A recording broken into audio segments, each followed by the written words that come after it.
1, 2. Check me out right here, yo. Yo, it's Mr. Victory or nothing. Dip, dip, dip, dip. Yeah. Y'all know who it is. It's Mr. Victory or Nothing. Back for another week of the moment of victory. I believe it's episode 5. Welcome back to episode 5 of the moment of victory. I'm your host, Marcus, also known as Mr. Victory or Nothing. And I got a good little segue, a good little moment for you today. Well, it's good in the sense that it's bringing some awareness, but it's kind of not good because this week we're going to get into something that's not a little or not as much uplifting as I'm normally doing, or a little bit of encouragement, but this one is just more awareness. It's kind of fun at the same time. It's kind of aware. So yeah, this week, moment of victory, episode number 5. Got a good show for you. This week was really big in the grand scheme of things as far as mental health issues. We had some people commit suicide. The guy from CNN, his name escapes me right now. What's his name? I forgot his name. I'm drawing a blank right now. But yeah, we had the guy from CNN who committed suicide. You had Kate Spade, the designer, commit suicide. And, just mental health just constantly keeps coming to the forefront of the news. School shootings, all type of things. It always comes back to mental health. And so this week, I'm kind of tying in mental health with the song that I chose. And I'm actually going a different route with it. So this week's song I chose, because for those who don't know, if you're a new listener, what I do here at the moment of victory is just pretty much take some hip-hop lyrics, because I am a child of hip-hop. 80s baby, 90s raised me. I was born in 82, and I just think, hip-hop always delivers messages, and we don't always pay attention to them. So we just think it's a bunch of BS all on the radio and in the music and everything. But I said, it's some good hip hop out there. There's messages out there. And I just wanted, to relay that across the airwaves just for a few minutes. So this week I chose a song called Groundhog Day by Wale. Just to give you a little background on the song. It was in response to a J. Cole song called False Prophets.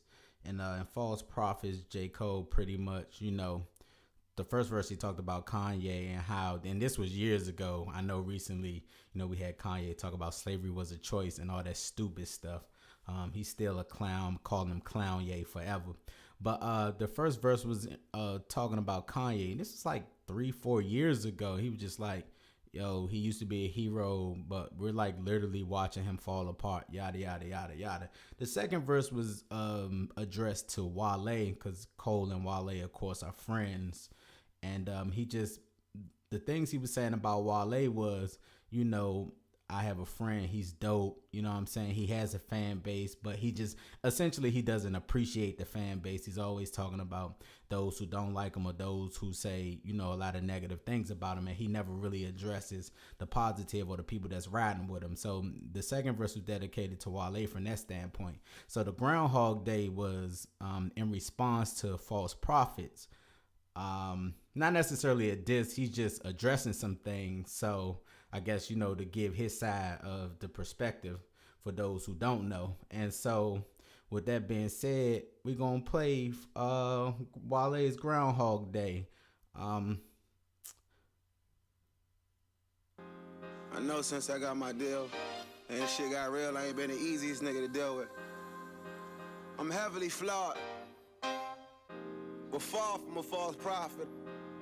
Honorable Folarin, Cassius, Muhammad, McGregor, Connor, this rap artist. Why you talking?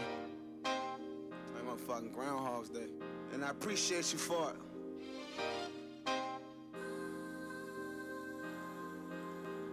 Yeah. The most highly underrated of my generation. Behind them crooked smiles, niggas neglect to embrace me. Respect is in order now, my liquor is more than y'all's. You throwing them little shots, we catching some cases. Lot of niggas hate to love me or they love to hate me. Labeled as reckless and crazy by my record label. Doctors say it's bipolar disorder. He diagnosing me wrong, it's obviously depressing, counting blue faces. Hey, yeah, here go that real shit. Battle anxiety and privately them Percocet. Purchased like 30 of them, murder him in 30 hours. Weight a word on my shoulders, I bet a military press. I remember me in Coldwood, open for Hove. Every day a star's born, I guess I died in the womb. I ain't make it on blueprint, so made me a blueprint. You got you a nice watch, my minutes was finished. I was lost at Interscope, contemplating on copping the block from Benning Road. Thoughts of suicide, cause who gon' want you alive when niggas you used to ride with, cry with on that high shit, talking down on they interviews.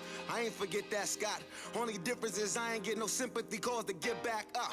I just heard a song about me on a hip-hop blog from a kid I know. Some niggas say it hip-hop god.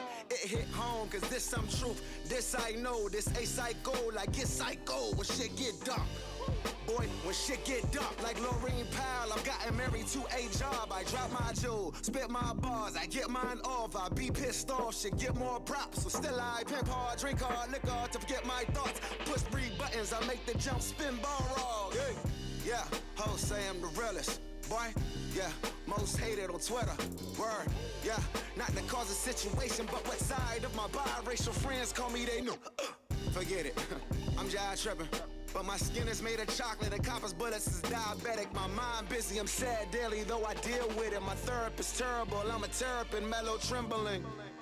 Real subtle though. Tell them shine coming, they in trouble though. I love my brother though, love my brother though. That's why it's rest in peace to Tommy, we still bumping cold. And it's safe for us, the sun shines on Candlemas Day. So far with a snow swirl until May.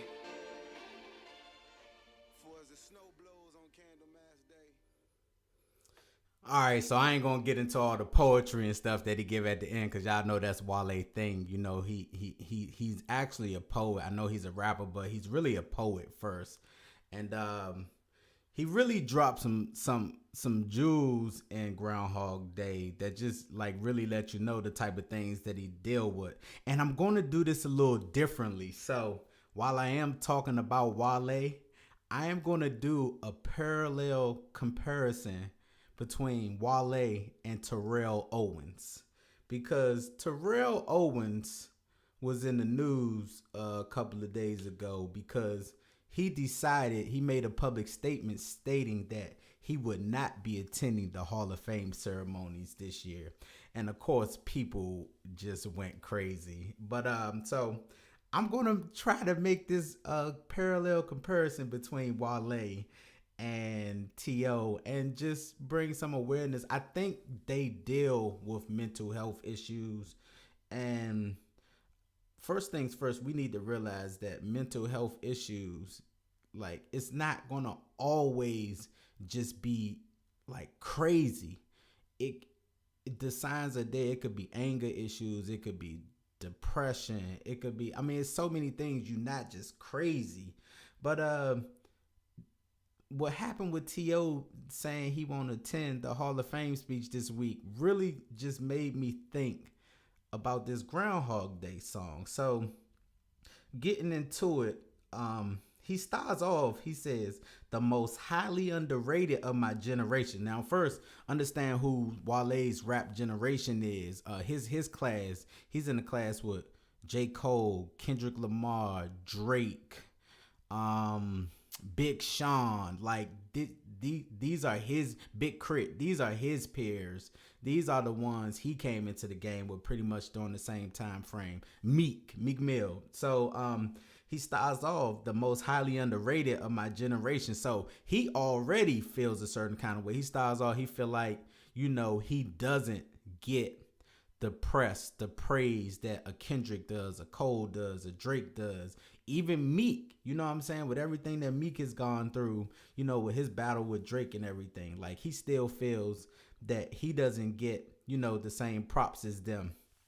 So, you know, we won't go through the whole song, but I just found that amazing that that's how he starts off. So then he goes into, again, because this is a response J. Cole, behind them crooked smiles, niggas neglect to embrace me.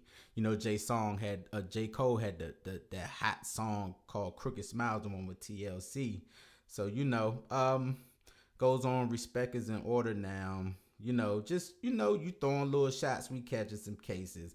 Here's another thing that I thought that really stood out. He was like, a lot of niggas hate to love me or they love to hate me. Like, that in itself, he's basically saying he doesn't feel love. It's like you either don't want to love me or you really enjoy hating me.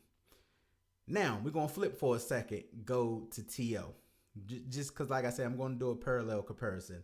I definitely get that idea that T.O. feels like he doesn't get love. Like, he definitely feels like y'all really like seeing me fail or go through, or like y'all don't want to see me win. Like, y'all really hate to love me.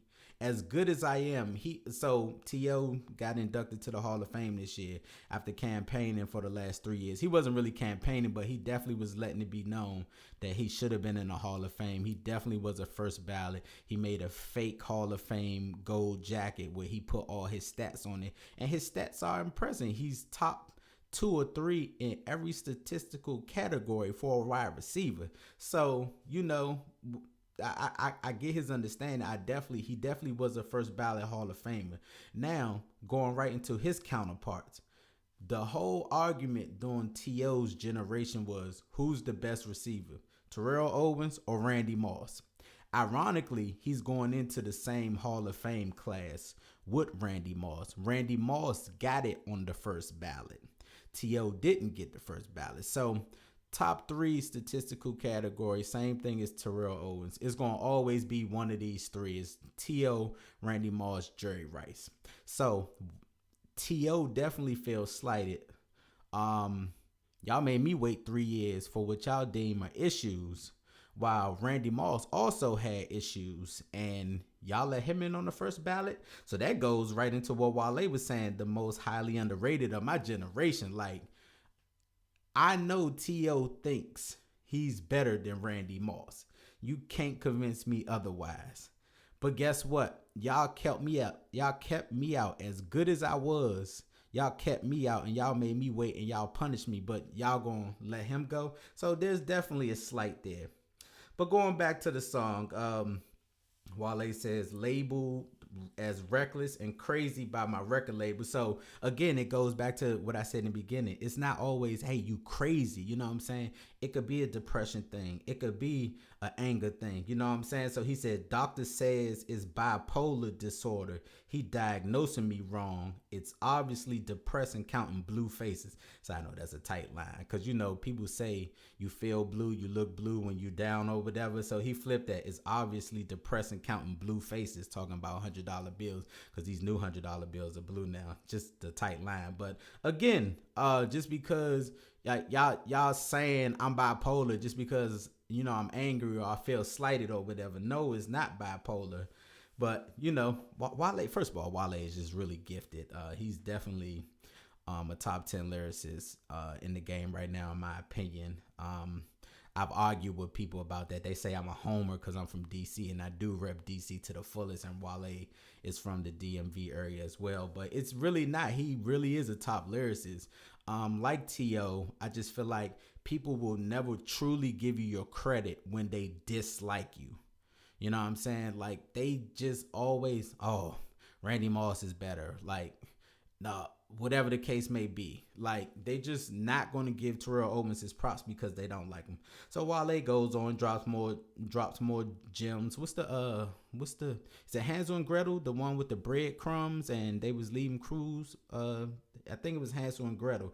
But he's just leaving so many clues in this song. Purchase, I'm battling anxiety and privately them Percocets, purchased like 30 of them, murdered them in 30 hours. So now he's saying I have a drug problem. It may not be weed or whatever the case you may think, but Percocet, prescription drugs, is a real thing. And normally people who deal with mental health issues, they do deal with prescription drugs. So that was another one. So here's where we get into it. I don't want to say he's jealous of Cole because he's definitely not jealous because they're friends. You can't be jealous of your friends. But he just like Cole, when Cole says in False Prophets, you know, you got a fan base and people love you. Focus on the people that love you. You know what I'm saying? Stop focusing on the people that hate you. He's looking at it like it's easy for you to say because, you know, he says, I remember me and Cole were open for Hove. Every day a star is born. I guess I died in the womb. So on well, he gets into it. He said, I ain't make it on Blueprint, so made me a blueprint. You got you a nice watch. My minutes was finished. So let me break that down to you. So on Blueprint 3, Jay-Z's album Blueprint 3 is a song called A Star is Born, and J. Cole got the feature on that. Mind you, J. Cole and Wale are both on Hove's label on Rock Nation at the time before it was just management company. Like Wale, that's how they friends. That's how they know each other. They came up with each other. Like, so we on the same label, but Jay-Z let you get on his album. And then he goes down further. He said, I ain't make it on Blueprint, so made me a blueprint. You got you a nice watch. My minutes was finished. Nice Watch is a song on J. Cole's debut album, the Cold World Sideline Story album. So again, it's like it's easy for you to say that I'm overthinking things or I feel like I'm being slighted. Like we literally came in this thing together and Hove let you be on the album and he got on your album and I didn't get any of that. Now going back to T.O., like it's just amazing how people always talk about him. One thing about T.O., he's never been in trouble with the law. He's never had any off the field. You know, he's not a drinker, smoker, those type of things. He's in incredible shape. I don't know if you've seen Terrell Owens lately, but he's in incredible shape still at 40 plus years old. But he's looking at it like, you know, y'all always talking about I'm a bad guy. I ain't never got no type of disciplinary action or anything of that nature. So I had some issues with some teammates or whatever, you know what I'm saying? But then it goes back to the double standard I was talking about Wale and J. Cole. So like, for example, Brett Favre, I saw on ESPN one time, they blanked somebody and put all their stats up, you know, top 3 in this, top 3 in that, all these stats or whatever, blah, blah, blah. And they was like, his stats was comparable to T.O. as far as positions. But when it came to the Hall of Fame, Brett Favre got the nod, first ballot Hall of Famer, and again T.O. didn't. But it also goes into Brett Favre has had issues. He's dealt with drugs, prescription drugs, of course, and he had to go to rehab. And then when he had that year in the Jets, the scandal with him being sexually inappropriate with Jets female workers and things of that nature. But again, y'all let Brett Favre in. We kind of equal when it comes to stats. But, you know, y'all let him in and y'all don't let me in. So he's always, it's like, it's easy for y'all to criticize me. But once again, it goes back to, hey, when people don't like you, they'll take things out on you. They'll assassinate your character. They'll do things of that. All in all, because I try not to make these moments too long. But all in all, I just really thought, you know, Wale and T.O. really compared. One thing he said, the weight of the world on my shoulders, better military press. I just thought about that because when T.O. was going through all the stuff in Philly and they kicked him out of practice and he's on his driveway lifting weights and doing sit-ups and everything else. It's just like, hey, at the end of the day, like whenever times get hard, man, look, it may suck, but guess what? I'm going to keep going. I'm strong. I really feel like, you know, y'all carrying me. But hey, it is what it is, man. He just really goes into it. Like, again, he go, this A-side go, I get psycho when shit get dark. Boy, when shit get dark, like Laureen Powell, I've gotten married to a job site and Steve Jobs' ex-wife or whatever, Laureen Powell. Wale is just really dope when it comes to rhyme. But, you know, he says, and I'm going to finish it off with it. He's like, I drop my jewels, spit my bars. I get mine off. I be pissed off. Should get more props, but still I pimp hard, drink hard liquor to forget my thoughts. Again, he's going back to self-medicating. And that's, at the end of the day, that's what I just wanted to enlighten y'all with. I was like, I do believe Wale and Terrell Owens really deal with mental health issues. Both have crazy stories. If you don't know their stories, I would look them up. Wale, you know, was growing up. He was in some group homes and some other stuff. But, you know, in the midst of everything he's gone through, like, while they got a football scholarship to Robert Morris, I don't know if y'all know that it's a school, 1AA school outside of Pittsburgh or right in Pittsburgh. So he was an athlete. He got a football scholarship there. Then he transferred, went to Virginia State. You know, like, he didn't want to play sports. He really wanted to do his music thing. So he was just like, he gave up his chance at sports because he wants to be a musician. He's good at it. And as we can see, you know, it worked out for him because he got the record deal. I don't care whatever you say, even if it don't work out, man. If you were signed to MoV, Jay-Z, I mean, that's like, you made it. You know what I'm saying? Like, everybody, ain't too many people could say they were signed with MoV. So he did make it, and vice versa. T.O. coming from Alabama, not a big time star, going to Tennessee, Chattanooga, getting drafted in the 3rd round, you know what I'm saying, to the 49ers, playing with behind the greatest receiver of all time in Jerry Rice, and learning, and just turned himself into one of the top 3 wide receivers in the history of the NFL. Think about this now. The NFL has had 25,000 players, pretty much 26,000 players come through in its lifetime. The Hall of Fame only has, it's over 300, but it's not 400 yet. So if you're recognized as one of these players, you made it. But it goes to show you that regardless, and Kate Spade showed you that, and Anthony Bourdain, however you say his name, it just shows you can, to the outside world, look well off and look like you're happy and look like things are going great. But like, these people really deal with things. So, like everybody else is saying, man, check on your friends. I don't like everybody saying check on your strong friends. While you should check on your strong friends, the people who are always giving you encouragement and things of that nature, because, you know, it is a question, like, who's worrying about them, who's checking on them, who's making sure they're all right. But check on all your friends, man. Give all your friends a call, man. Like, they need it. People need it.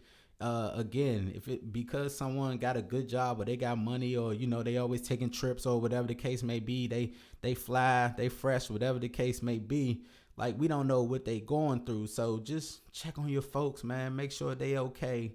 And cause it's a real issue. And you could have people who are at the top of their game make it in their field, like a Wale, who, like I said, I think is one of the top 10 best lyricists in the rap game right now. I'm not saying all time, because he probably wouldn't make my all time list, but we're talking about right now, he definitely top 10. And I'm only being kind when I say top 10 because, you know, people be arguing with me again. They saying I'm a homer, but like, I really say top 5 rapping right now, just straight lyrics. Man, Wale could go. But, and of course, T.O., you know, like I said, he's literally top 3, 1, 2, or 3 in every wide receiver statistical categories. And he made the Hall of Fame. And it's just crazy. Think about this. Not crazy, because I said we're not saying they're crazy, but it just amazes me that T.O. did all that campaigning and all that fighting to get into the Hall of Fame, or to show why he should be in the Hall of Fame. And now he's not going, like, to the ceremony. It's crazy. But it just goes to show you, like, you don't know what people dealing with. And in the beginning, I kind of felt them. It was just like, the writers were holding grudges with him, because every time they talked about him not getting in, they talked about it was nothing football related. It was all about his character. They assassinated his character. He's a bad teammate. He's a bad man. They basically said he was a bad human being when they was just killing him, which the Hall of Fame has nothing to do with your personality. You know how many druggies and women beaters and just bad dudes on the NFL, people who have documented issues, run-ins with the law, things of that nature. And like, the writers play moral police when it came to T.O. So at first I was with him. I was just like, you know what, T, you made it. They not going to not put you in the Hall of Fame because you don't attend the ceremony. The ceremony is just is just a celebration. You've already been inducted. You're in. Like, and I was like, that's right. Stick it to him, T.O. They stuck it to you all these years. They assassinated your character and things of that nature. But then, you know, as a petty person, I was championing that. I hyped that. But then when I really thought about it, I felt sad for him. I was just like, yo, because at some point, you just got to learn to let it go. And you got to learn to not hold grudges. And, you know what I'm saying? The Hall of Fame that weekend, it really doesn't have anything to do with the writers. The writers are no longer there. it's literally all about the rest of the Hall of Famers. So, you know, then when I dug deep into it, I felt sad for him. I'm just like he's so engulfed in his hatred and, you know, the woe is me and me against the world mindset that he can't see what this beautiful thing is in front of him, and that's the Hall of Fame. So I felt sorry for him, but then to make it full circle, because this is always about the hip hop, it goes back to what J. Cole was talking about with Wale and the false prophets, which is why Groundhog was made in response to. It's like, dude, you have a core, you have a fan base, you have people like me who rock with you, dog. People think you dope, man. Stop focusing on the people who don't give you your props, man. You are dope, man, and know that. So it just goes full circle. And so that's my take on mental health. Like I said, I try not to keep y'all long, a little bit longer than normal. I try to keep it under 20 minutes, hence calling it a moment of victory. But this is just to let y'all know, man, check on your friends, man, and don't just assume people are crazy. Like people who have anger issues or depression, whatever the case may be, man, like talk to them, man, or, you know, try to guide them to get some help, man. Crazy ain't the only like outward expression of people who got mental health issues. Like it's sadness, it's depression, it's anxiety, it's anger, it's all of that, man. So check on people, make sure they all right, and just know that, you know, everything's gonna work out for them. But, you know, try to be there for them, let them know what's going on. And yeah, so this is Marcus, aka also known as Mr. Victory or Nothing, and we'll see y'all next week. Check me out right here, Yo, yo. it's Mr. Victory or Nothing. Man, all right, I'm out for real, y'all. Peace.